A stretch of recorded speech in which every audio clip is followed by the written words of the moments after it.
और चलिए अब बात करते हैं सबसे बड़े और सबसे भव्य रिवर क्रूज गंगा विलास क्रूज की। जी हां, गंगा विलास क्रूज वाराणसी पहुंच गया है। पहले बड़ी खबर आप जान लीजिए। शुक्रवार यानी कि कल प्रधानमंत्री नरेंद्र मोदी वीडियो कॉन्फ्रेंसिंग के जरिए गंगा विलास क्रूज को हरी झंडी दिखाएंगे। ये बनारस से चलकर बांग्लादेश के ढाका से होते हुए डिब्रूगढ़ तक जाएगा। सभी अत्याधुनिक सुविधाओं से लैस है।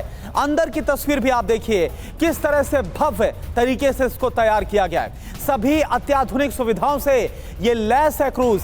क्रूज पर स्विट्जरलैंड के 32 पर्यटक शामिल होंगे जो पहली यात्रा इसकी होगी, जो यात्रा की पूरी अवधि के दौरान इसमें रहेंगे। कुल यात्रा की अगर हम बात करें तो इसका जो फासला है 3200 किलोमीटर की यात्रा होगी। इस दौरान क्रूज 27 रिवर सिस्टम से गुजरेगा। यात्रा को हरी झंडी दिखाने के दौरान यूपी के सीएम योगी आदित्यनाथ के अलावा जल परिवहन मंत्री सर्बानंद सोनोवाल भी मौजूद रहेंगे। और इसके अलावा प्रधानमंत्री मोदी टेंट सिटी और 4 जेटी को भी राष्ट्र को समर्पित करेंगे इस दौरान। वहीं मालवाहक जलयान को भी रवाना किया जाएगा। तो आप देखिए गंगा विलास क्रूज की भव्यता कितनी खास है। 2 तस्वीरें इस वक्त हम आपको दिखा रहे हैं। कल प्रधानमंत्री नरेंद्र मोदी वीडियो कॉन्फ्रेंसिंग के जरिए इसे हरी झंडी दिखाएंगे। और अगर इसकी पहली यात्रा की बात करें तो 3200 किलोमीटर की जो इसकी यात्रा होगी, इसका लुत्फ उठाते हुए 32 स्विट्जरलैंड के जो पर्यटक हैं वो नजर आएंगे। और दूसरी तरफ आप देखिए गंगा की लहरों पर गंगा विलास और उसके अंदर की भव्यता, जिम से लेकर तमाम ऐसा 5 सितारा होटल जैसी जो सुख सुविधाएं हैं उससे लैस है गंगा विलास क्रूज। ये 4 तस्वीरें इस वक्त आप देख रही हैं। देखिए कल से इस सफर पर जो क्रूज है वो निकल जाएगा, गंगा विलास क्रूज। और नदी मार्ग का आनंद किस तरह से लिया जाएगा गंगा नदी पर, यह पूरा जो सफर है अलग अलग स्ट्रीम से होते हुए गंगा विलास क्रूज सफर को तय करेगा। और निधि आपको तस्वीरों में नजर आ रही जो लगातार हर एक तस्वीर, हर एक कवरेज गंगा विलास क्रूज की आप तक पहुंचा रही है। बनारस के घाट गवाह बन रहे हैं उस क्रूज के जिसका नाम दिया गया है गंगा विलास क्रूज। और आप सबके मन में ये सवाल ज़रूर उठ रहा होगा कि इस क्रूज के एक दिन के रूम का किराया कितना होगा। तो मैं आपको बताती हूँ, इस क्रूज में एक दिन के रूम का किराया 25,000 रुपये है। 32 स्विट्ज़रलैंड के यात्री इस रूम में सवार हैं और मतलब इस क्रूज़ में सवार हैं। 18 स्वीट रूम है।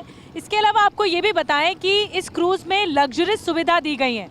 फ्लोटिंग शहर जिसे नाम दिया गया है क्रूज़ में, एक तरह से ये फ्लोटिंग शहर होगा, चलता फिरता शहर जिसमें तमाम सुख सुविधाएं होंगी।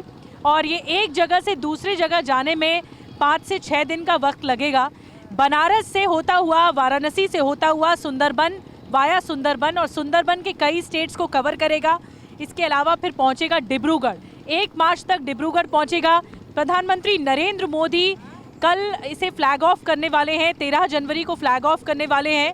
और इस क्रूज़ की खासियत बताना बहुत ज़रूरी है कि इसमें तमाम वो सुख सुविधाएं हैं जो लोगों के लिए आकर्षण का केंद्र होती हैं।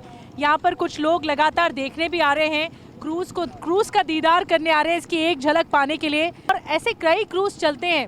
अंटारा कंपनी के जो चेयरमैन हैं जिसके ज़रिए ये क्रूज़ बनाया गया है, उनकी तरफ से हमसे बात की गई। उनकी तरफ से कहा गया कि ये 3200 किलोमीटर यानी वर्ल्ड्स लॉन्गेस्ट रिवर क्रूज़ है, सबसे लंबी जल यात्रा जिसे कहा जा रहा है, इसीलिए 3200 किलोमीटर है। और इसमें 50 टूरिस्ट स्पॉट्स होंगे जो कि वर्ल्ड हेरिटेज साइट होंगे।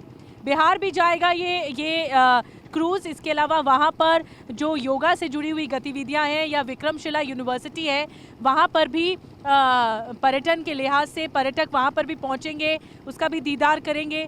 इसके अलावा बांग्लादेश के कई जगहों पर जाएगा। जो सुंदरबन की नैसर्गिक सौंदर्यता है उसमें भी वहाँ पर भी जाकर स्विट्ज़रलैंड के जो टूरिस्ट हैं, जो पर्यटक हैं, वहाँ पर भी जाएंगे। यहाँ पर प्रधानमंत्री नरेंद्र मोदी 13 जनवरी को सुबह सुबह फ्लैग ऑफ करेंगे इस क्रूज़ को, इस विशाल क्रूज़ को जिसे गंगा विलास नाम दिया गया है।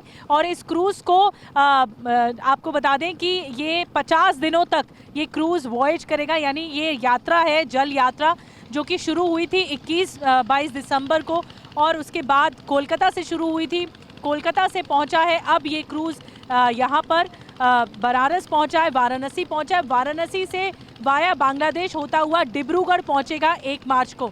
तो इस क्रूज़ का जो मुख्य आकर्षण का केंद्र है वो इसके रूम्स, जो कि बहुत महंगे हैं, और एक जगह से दूसरी जगह पहुंचने में 5 से 6 दिन का वक्त बताया जा रहा है लगेगा। तमाम सुख सुविधाएं हैं, पूरा शहर है, लोग 50 दिन तक एक क्रूज़ में रहेंगे। आप समझ सकते हैं कि उनको सुविधाएं कितनी दी गई होंगी। यूपी प्रशासन की कोशिश है, यूपी सरकार की, कि पर्यटन के लिहाज से इसे पानी में जिस तरह से इनलैंड वाटरवेज टूरिज्म होता है उसके ज़रिए बढ़ावा दिया जाए, ताकि क्रूज़ मैनेजमेंट या रिवर क्रूज़ मैनेजमेंट लोग ज़्यादा से ज़्यादा आकर्षित हों, ज़्यादा से ज़्यादा जुड़ें।